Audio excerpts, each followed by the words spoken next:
Hey, you guys, and welcome to American Culture. It's raining outside, and I hope you guys can hear that. The thing is, I'm at home sewing a dress. I'll show it to you later. It's really nice. It's one of my more intricate things.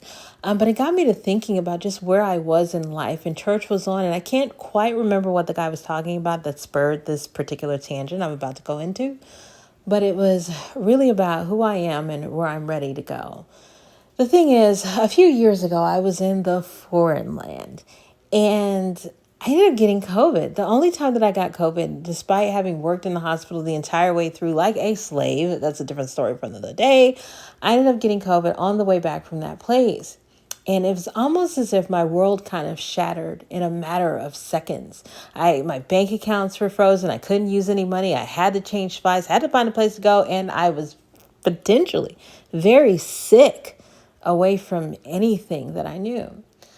Long story short, it was sufferable. I would say insufferable, but clearly I'm alive, and that's kind of the whole point. You see, the thing is, when we want God in the difficult times, he's more apt to show up simply because we're already saying, I want you here, Lord. Please come, save me. And so he does. And one of the things that happened was God let me know that I had 11 days to be there. He told me that on day one, before I got sick or anything else like that, before I had looked up the, parameters of when you could travel with a positive COVID test, God told me 11 days. And of all the things that I could say that I regretted from that trip, and there were some, it would be not listening to God and really just allowing myself to suffer day in and day out.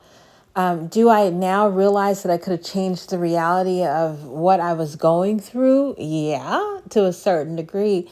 But I didn't know that back then. All I knew was being attached to tangible results and the woe me and trying to relieve that. And it was at times unbearable. Like I said, you guys, what I gained from that first and foremost was the ability to simply lean in to what God is saying to me. And that can be difficult for people because he starts telling you about future things, hopes, dreams, visions, all this other stuff. And for the most part, there's probably not anybody around you that has risen to the vibration of being able to see that. Like I say, vibration creates everything that you see and touch. But again, that's a different story for another day.